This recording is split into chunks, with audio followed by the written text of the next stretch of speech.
Hey YouTube, sorry my videos come so ridiculously late, but better late than never. Um, so feminism in class is such a massive subject. It's kind of difficult. We can only really scrape the surface, I guess, in like a 4 to 6 minute video.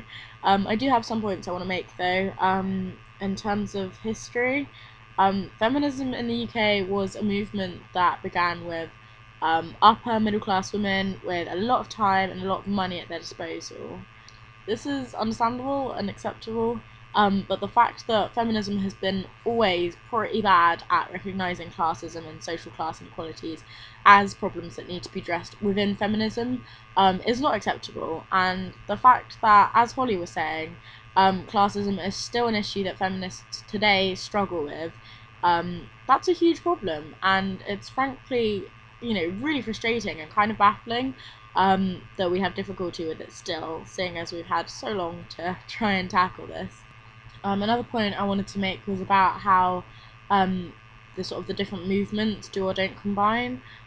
So whilst I do know of some like really awesome Marxist feminist type people, the feminist movement still seems to be really quite separate from class struggle movements.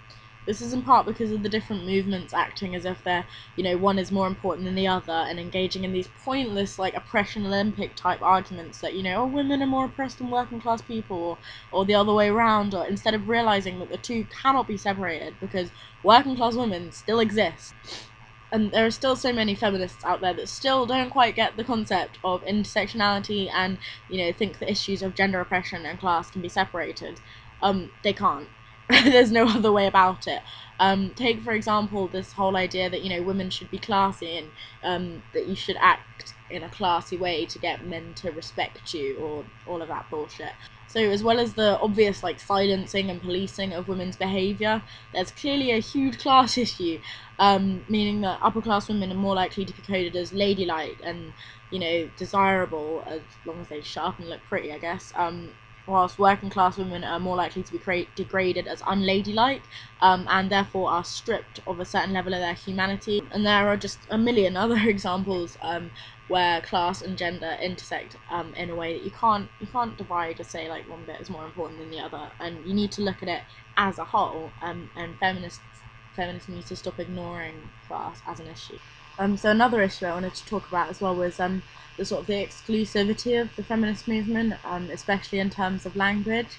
I think discussions within, well, I call it fourth wave feminism, whatever you prefer to call sort of our modern brand of feminism, tends to be so tied up in a lot of academic language that it can be incredibly daunting to people who haven't had a certain level of education, or haven't got to university level education, and therefore aren't very comfortable with academic language.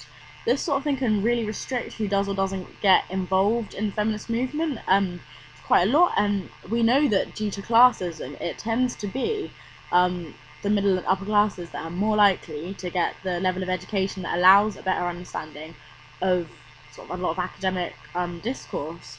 So it's really a problem we need to look at more. I can't honestly suggest a solution like straight up to this problem, but like I believe it's really worth tackling the whole separation of class and gender from the absolute roots, because the movements really need to combine. We need to really work to unite the two movements. There's no point in all of this stupid fighting about which is more important, because it gets us nowhere. Feminists need to do more to support the women who are fucked over by class structures, because it's just as much as a women's issue as it is a class issue. And there are many examples I could use to illustrate this. But Holly talked about sex work in her video. That's it's clearly a women's issue, a feminist issue even, and that's clearly tied up in a lot of class issues. So it's things like that we really need to work on focusing on those things. And we really need to work on calling out classism and calling out classist attitudes whenever we come across them. Just whether you come from a place of privilege or not, whether if you can, then you should call call this thing out, you know. We need to stand up against governmental decisions that are making things like education more elitist, things that are hurting working class people more than they're hurting middle class people. We need to focus on all of these things, and we need to remember, most importantly, that the patriarchy that you experience might not be the same as the patriarchy that someone of a different social class experiences, and we need to really always listen to each other's voices on that, and never think that you can just assume what it's like. So yeah, those are my thoughts on the subject, and I'll see you guys this week. Bye.